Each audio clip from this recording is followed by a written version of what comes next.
क्या भारत की बाजार से वापस होगा E20 पेट्रोल? भूटान ने क्यों ठुकरा दिया भारत का E20 पेट्रोल? द भूटानीज अखबार में सामने आई बड़ी वजह। भारत में E20 पेट्रोल को लेकर जारी बहस और विरोध के बीच भूटान ने चुपचाप भारत की ऑयल मार्केटिंग कंपनियों के उस प्रस्ताव को ठुकरा दिया है जिसमें उसे E20 ईंधन सप्लाई करने की पेशकश की गई थी। भूटान के प्रमुख अखबार द भूटानीज की रिपोर्ट में इस बारे में बताया गया है। रिपोर्ट के मुताबिक भूटान ने भारत से कहा है कि जब तक भारतीय बाजार में सामान्य पेट्रोल उपलब्ध है तब तक वही सप्लाई जारी रखी जाए। आखिर भूटान ने एथेनॉल ब्लेंडेड पेट्रोल को लेकर इतनी सख्ती क्यों जताई है? दरअसल इसकी सबसे बड़ी वजह भूटान का पुराना और कमजोर फ्यूल स्टोरेज इंफ्रास्ट्रक्चर है। देश के ज्यादातर फ्यूल टैंक जमीन के नीचे बने हुए हैं और उनमें पानी के रिसाव की आशंका बनी रहती है। ऐसे में E20 पेट्रोल के खराब होने और वाहनों को नुकसान पहुंचने का खतरा बढ़ जाता है। इसके अलावा भूटान का पहाड़ी और दुर्गम भूभाग भी एक बड़ी चुनौती है, जहां वाहनों को लगातार ज्यादा पावर और भरोसेमंद प्रदर्शन की जरूरत होती है। अधिकारियों को आशंका है कि E20 पेट्रोल इन परिस्थितियों में अपेक्षित प्रदर्शन नहीं दे पाएगा। भारत में E20 पेट्रोल यानी 20% इथेनॉल और 80% पेट्रोल के मिश्रण को लेकर पहले से ही विवाद जारी है। खासकर 2023 से पहले बनी पेट्रोल गाड़ियों के मालिक माइलेज घटने, मेंटेनेंस खर्च बढ़ने और इंजन पर ज्यादा दबाव की शिकायत कर रही है।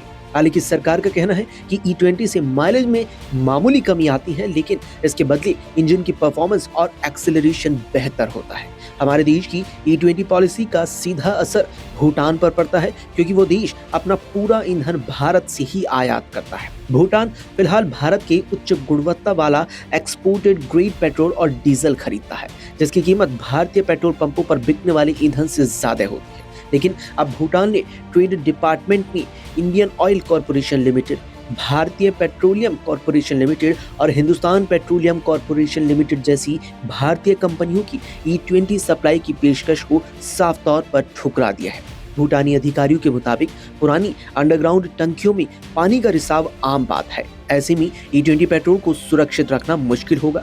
वैज्ञानिक तौर पर देखें तो एथेनॉल में हाइड्रोक्सिल ग्रुप होता है, जिसके कारण ये ज्यादा हाइड्रोग्रोसिपिक होता है, यानी ये वातावरण से आसानी से नमी सोख लेता है। सामान्य पेट्रोल के मुकाबले E20 में पानी मिल जाने का खतरा ज्यादा रहता है। अगर ऐसे ईंधन में पानी घुल जाए तो उसे आसानी से अलग नहीं किया जा सकता। इससे ईंधन की गुणवत्ता खराब हो सकती है और स्टील टैंक के साथ पाइपलाइन में जंग लगने की प्रक्रिया तेज हो जाती है। लंबे वक्त में इसका असर वाहनों के इंजन और उनकी परफॉर्मेंस पर पड़ सकता है।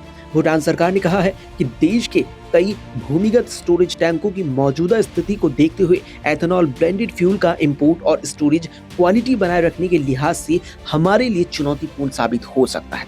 इसके अलावा भूटान के ज्यादातर फ्यूल डिपो पहाड़ी और अत्यधिक नमी वाले इलाकों में स्थित है, जहां टैंकों में नमी या कंडेंसेशन को रोकना बेहद कठिन है।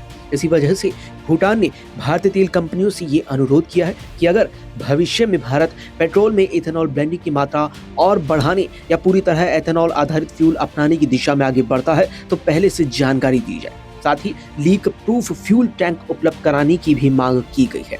हाल ही में भारत सरकार ने सुप्रीम कोर्ट में सुनवाई के दौरान कहा था कि E20 पॉलिसी एक एक्सपेरिमेंट है और इसके वास्तविक परिणाम अगले साल तक ही पूरे देश के सामने आ पाएंगे।